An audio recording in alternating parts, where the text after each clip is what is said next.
Tom Fox. I'd like to welcome you to this episode of the Compliance Handbook. Today you're in for a real treat because I have Amii Barnard-Bahn.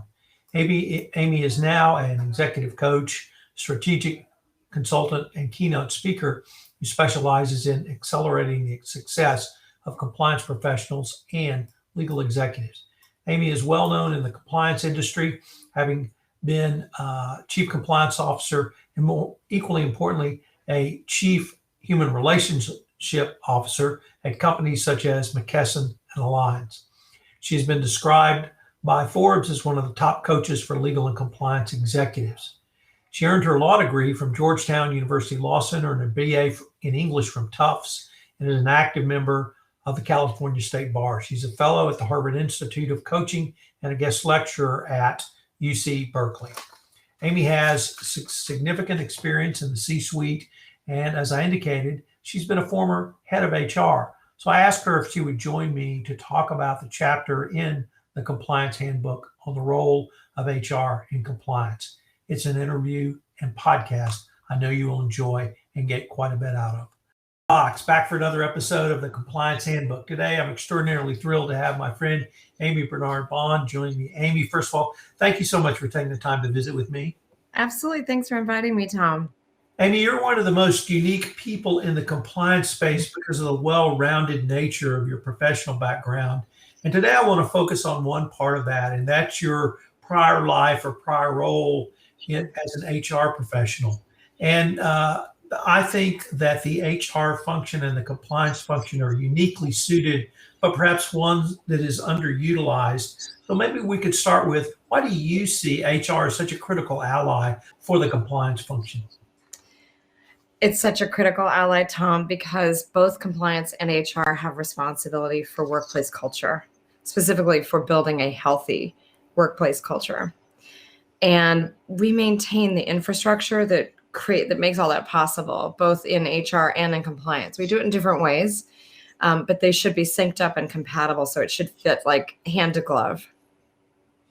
Amii, I grew up in a household where my father was a labor arbitrator, and he dealt with institutional justice and institutional fairness really from the tribunal, being a labor arbitrator, typically where there was a union management contract. So I always saw that component of institutional fairness in a company. Would it be fair to say that in a non-unionized or professional workforce, HR has a role in that now? Yes, absolutely. And I think they always have, Tom. In my companies, when I was in HR and I was a professional for I was first an employment lawyer and then moved into HR for about 11 years in various roles before then becoming a compliance officer. So I came to compliance with a very strong appreciation for the employee life cycle, for how employees are loyal or not loyal, doing investigations, employment related, and that kind of thing. And I just think there are so many commonalities. So for me, it was just a very continuous stream of learning all the pieces of creating a healthy workplace culture. Could you maybe talk about some of those commonalities that you've observed or you've experienced, Amii? Yeah, absolutely. Well, number one, HR struggles to have a seat at the table, just like compliance often does, Tom. Second, HR, like compliance, usually doesn't have all the resources that it needs to fulfill its mandate, right? And then third, HR is often also in the fun and challenging position of getting management to do the right thing, which may not always be the expedient thing. So in terms of influence and laying the business case and thinking through all of the holistic possibilities of a given situation, I think HR and compliance actually have more in common than they have different. So how do we kind of bridge that gap, or at least create some sort of continuum between compliance and HR? Are there any roadblocks that you've experienced, or perhaps structural deficiencies that companies need to take a look at? I think that in terms of structure, it's important to have defined roles and responsibilities, or you're going to be tripping over each other and it's going to be very confusing to management, and it's going to feel redundant and inefficient. And that's not good for two overhead functions to look redundant or inefficient. So boards, managers, CEOs want to appreciate that they're distinct but well-oiled machine together. I think that sometimes compliance doesn't do enough due diligence on understanding HR's goals. They should be treated like an internal client and partner, just like any other internal client and business client that we would have. Do your due diligence. I think compliance officers should be aware of the HR annual life cycle, which very much ties itself to an annual type of process. There are key milestones every year for HR professionals, such as performance reviews and compensation. We shouldn't be launching things during those times.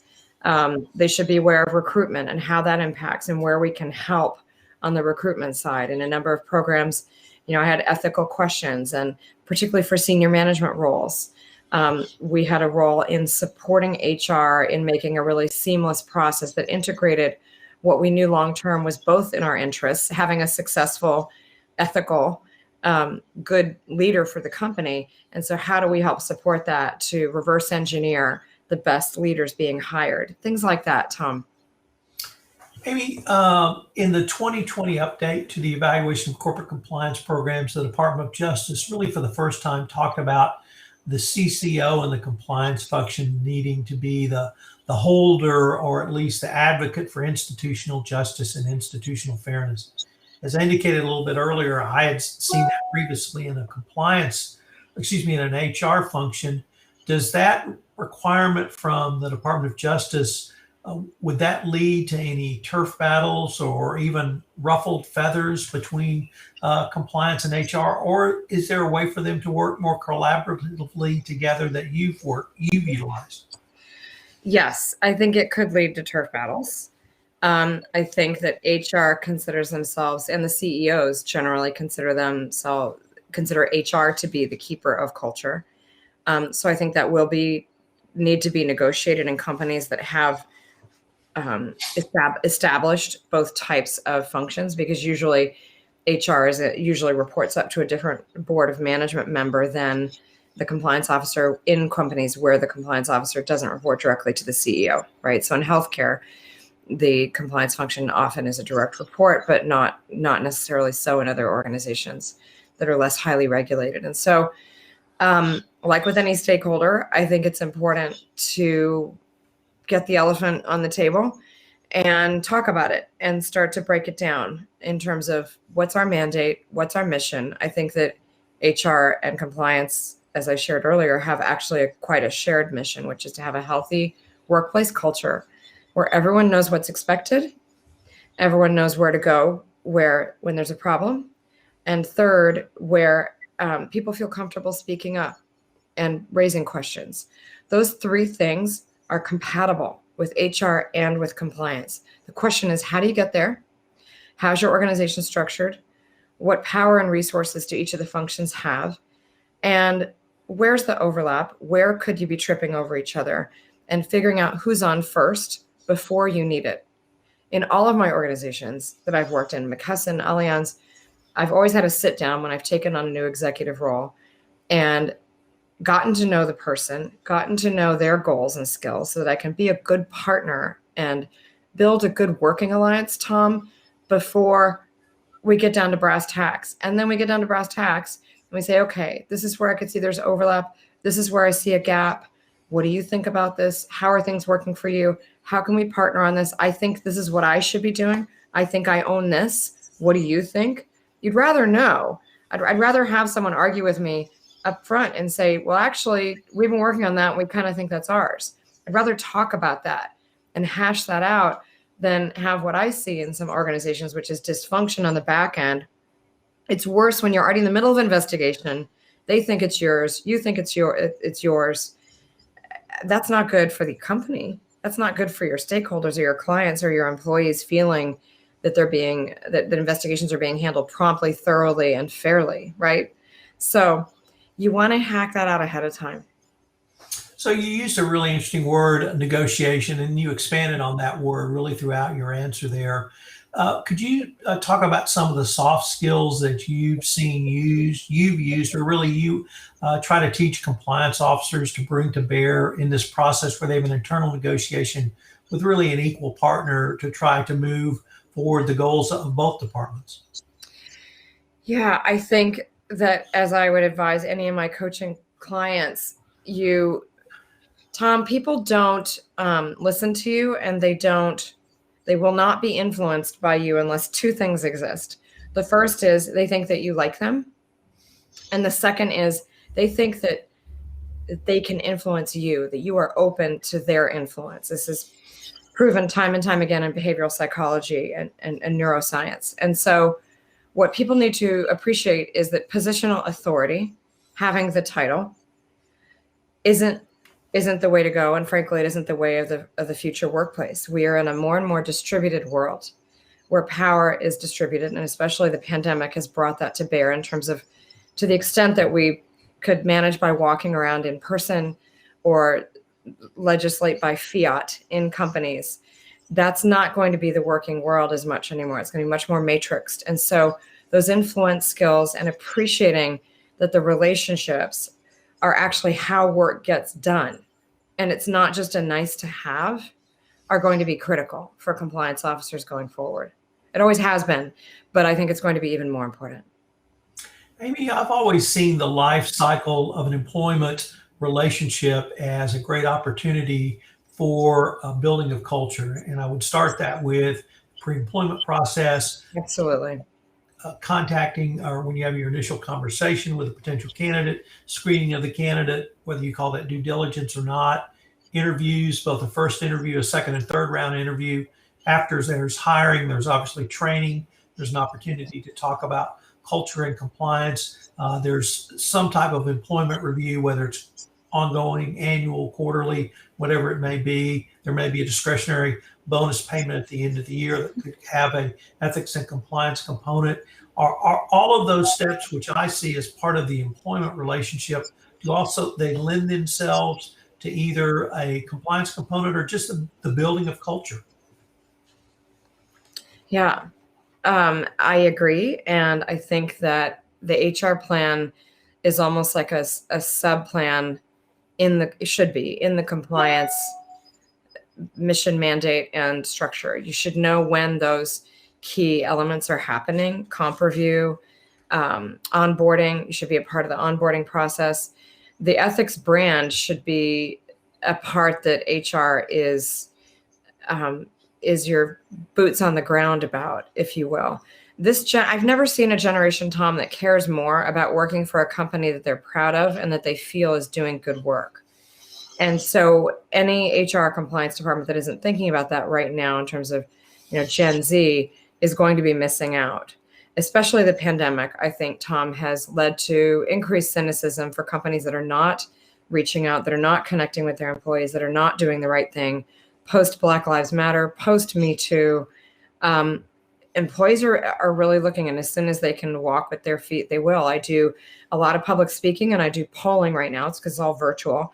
And I would say in my public speaking, about a third of employees say that they will leave as soon as a decent opportunity presents itself because they are so unhappy with their current workplace, how they've been treated, whether it's the work from home thing or setting boundaries appropriately on personal and professional time, or on ethical issues and feeling supported.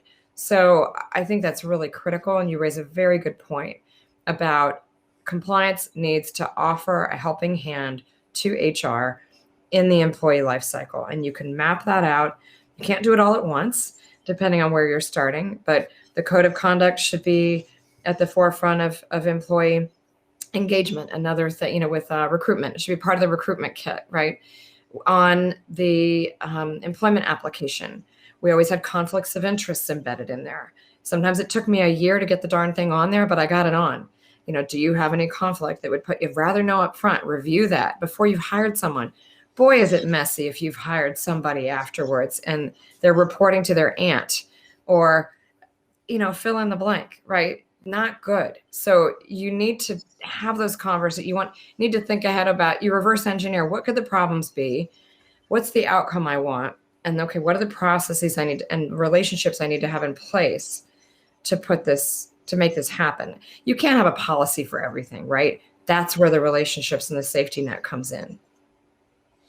So the one of the areas that I've struggled with advising on is around investigations, because in a prior life when I did employment law and helped the HR department inside of a corporation, the hotline tended to report into HR. And as compliance has become more prominent, we've had compliance take over the hotline, and based on some laws and some changes in philosophy. How do you advocate a company thinking through the issue of who should the hotline go into? And then after the call comes in, how is it triaged, and what's the relationship between compliance and HR going forward? I think you've hit on one of the hottest areas of potential disagreement, and not only that, but also with the law department. So I find, and then sometimes corporate security, I've designed and implemented investigation systems at 4 companies. And one of the most important things to do first in that type of project, you're really leading change management when you do this. And I have a lot of writing that I've done on this and speaking, but you need to get everyone in the room that believes they have a stake in investigations and start mapping out a RACI chart, a roles and responsibilities chart for every type of allegation that could come in. There's usually around 26 if you keep it sane. You agree on the definition, and then you agree on for employment discrimination, who's on first, who's actually going to do the interviews, who's going to scope that out, and then who's informed versus who has to give consent when you get down to the facts, who's presented with those, and who decides discipline, right? So for employment cases, it would usually be potentially an employment lawyer if you want privilege. It's often not compliance for something like that, and HR is involved, but compliance should be involved in helping HR ensure that it's consistent discipline and that it's proportionate with all of the other misconduct that could go on in the organization. You want to be able to look at the end of the year when I would present my investigations report to the board and to my ethics committee, I would say, okay, here's what happened. Here's the number of calls we got. Here's the number of substantiated cases. And here are the outcomes.